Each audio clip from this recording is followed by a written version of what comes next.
So you're a cool priest, are you? A cool priest? Yeah. No, I'm a big reader with no friends. Are you a cool person? Oh, I'm a pretty normal person. A normal person? Yeah, a normal person. What makes you a normal person? Well, I don't believe in God.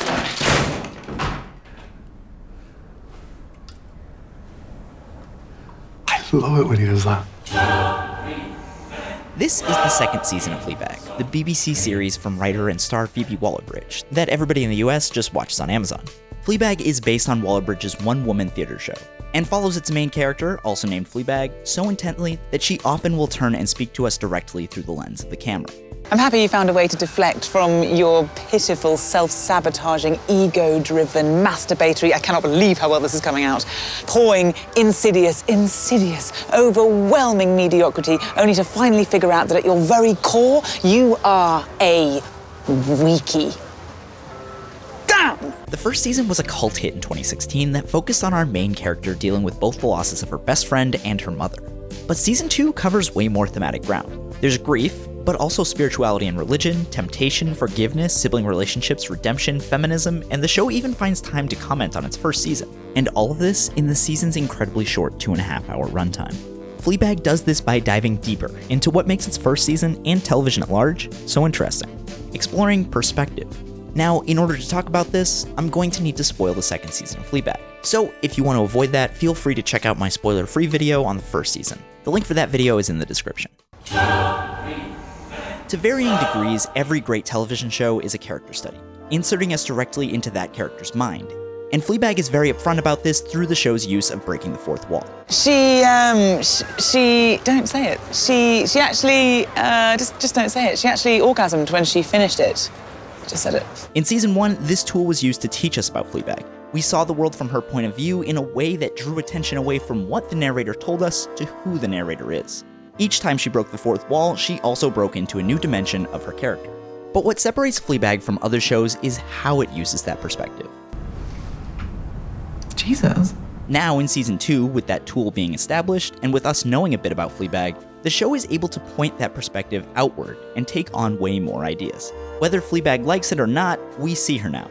And that means we get to learn about her relationship with the world in a more truthful and honest way. Of course, this unique perspective is used to great comedic effect, but it's also used to really dive into the nuance of the season's central idea. This is a love story.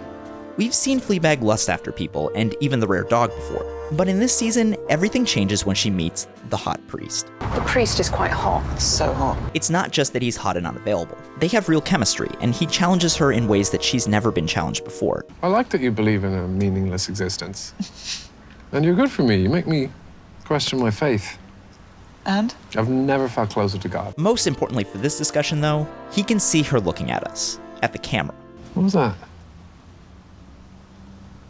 What? This isn't just a clever way to tell us that the hot priest is different or more in tune with the universe. It's indicative of how he can see her for who she truly is. Our perspective from Fleabag's shoulder shines a spotlight on the duality of what Variety critic Sonia Saraya neatly sums up as, quote, the need to be seen and the complete horror of being seen.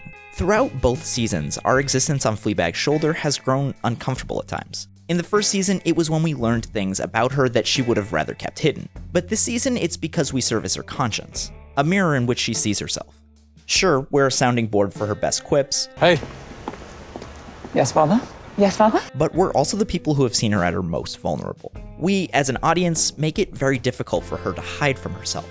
For the most part, she's been able to keep that relationship with us hidden. For example, when we follow Fleabag to therapy earlier in the season, the therapist nails her on pretty much everything, from her coping mechanisms to her relationship with her mother to her priestly desires. Catholic? Yes. A good one. Yes. Looks good in the... Yes. I understand. But even she can't see Fleabag peeking at us. Oh, so you do have someone to talk to. Yeah. The same is true for the priest at first. Fleabag tells us she fancies him while he's sitting right there, but once they get to know each other and their relationship evolves beyond lust into something more, he's able to catch her whenever she tries to glance at us. In fact, he's the only one who still sees her in the moments that she steals away from the world. Oh my God, we're gonna have sex. For fuck's sake! Stop that! This changes everything about their scenes together in a very tangible way. In the second half of the season, scenes with the priest and Fleabag have fewer edits in them, and more they're handheld. Without being able to turn to us as a dimension-breaking outlet, Fleabag is forced into moving either closer to the priest in intimacy or away and deeper into her curated version of herself.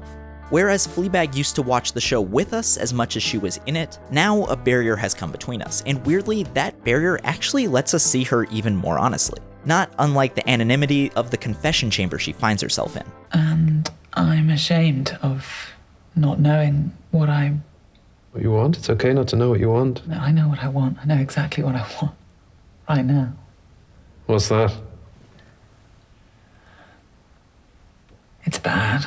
And when that encounter is interrupted by an act of God, or faulty nails, and Fleabag is feeling the rejection, she immediately turns to her two crutches for hiding from herself: sex and us. You know that feeling when the hot misogynist, who might not be a misogynist, is turning up at your house for the second time in 48 hours to give you 9 orgasms you don't want, just to do something to get your head out of the fact that the only person you want to see in the world is the priest that you... This scene echoes the exact way that we met Fleabag back in her first scene. Witty, but ultimately sad, alone, and grieving. Trying desperately to be seen, but never quite comfortable enough to show us who she really is. Her relationship with the priest has given her a taste of what it feels like to actually be seen, and when they finally bone, she ditches the camera. She doesn't want us to see this part because it's real intimacy. She can't be apart from something like this that's real, to see and be seen as she truly is, not as she's performing. Of course, her love with the priest is not the only love in her life. Fleabag's relationship with her mother, while largely unspoken, hung heavy over the first season, and we finally see a glimpse of it in a flashback to her funeral. Again, the horror of being seen rears its head when Fleabag can't help that she looks amazing, as uncomfortable as it is to be recognized for it over and over again. Oh, what the hell? You look incredible. Gosh, you look gorgeous. Darling, you look wonderful. You look glorious. God, you look well. Have you had your eyebrows done? There at the funeral, she has a genuine conversation with her usually quiet father, who reveals to her that while he loved her mother, he didn't always like her, a thought that he repeats and directs at Fleabag in the finale. I love you, but I'm not sure that I like you all the time. Likewise, Fleabag's relationship with her sister is a different kind of love, something her sister rejects as friendship, We're not friends. We are sisters. but then admits later, The only person I'd run through an airport for is you. as it turns out, love is a more complicated emotion than universal praise. Who knew? This idea of truly understanding and truly being understood, and the need/horror of being seen, that's summed up perfectly by our priest in his homily. Love is awful. It's awful. It's painful. It's frightening. It makes you doubt yourself, judge yourself. It's all any of us want, and it's hell when we get there. So no wonder it's something we don't want to do on our own. When the priest leaves Fleabag at the end of the season, she also turns away from the camera for a final time, leaving us, and the mask that she's put up to protect herself, behind. She doesn't need us to see who she wants us to see anymore. It's a rich and full character arc that TV is especially great at bringing to us. I think it's easy to look at Fleabag and think of it as a movie, and most people who find it on Amazon will probably knock it out in a Saturday afternoon. But I think television's big advantage over film is that it often brings us into a character's mind and gets us to understand them more deeply. Usually this is done with huge swaths of time, for seasons on end, until we know what a character is going to do before they do. It's that time that makes television so uniquely suited to exploring the depths of a character and finding nuance and emotion. And even though Fleabag is the length of a movie, it's able to do what TV does so well by focusing so intently and creatively on perspective.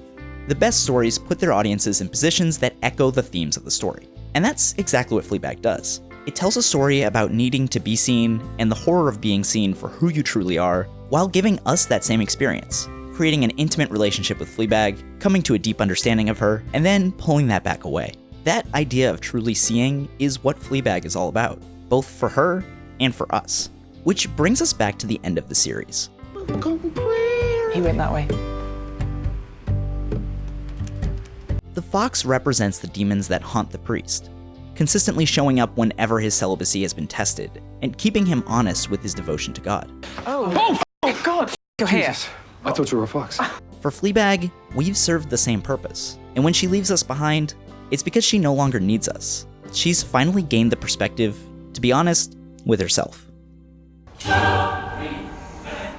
Hey, thanks so much for watching. If you liked this video, please share, like, subscribe, the whole shebang. If you want to help out the channel even more, thank you, and you can head over to my Patreon right over here where you can get your name in the credits, early access, and there's a bonus video for each one of these topics. So for this one, it's a breakdown of how Phoebe Waller-Bridge blends comedy and drama so well. You can also check out my podcast Couch Taters and read my blog down here.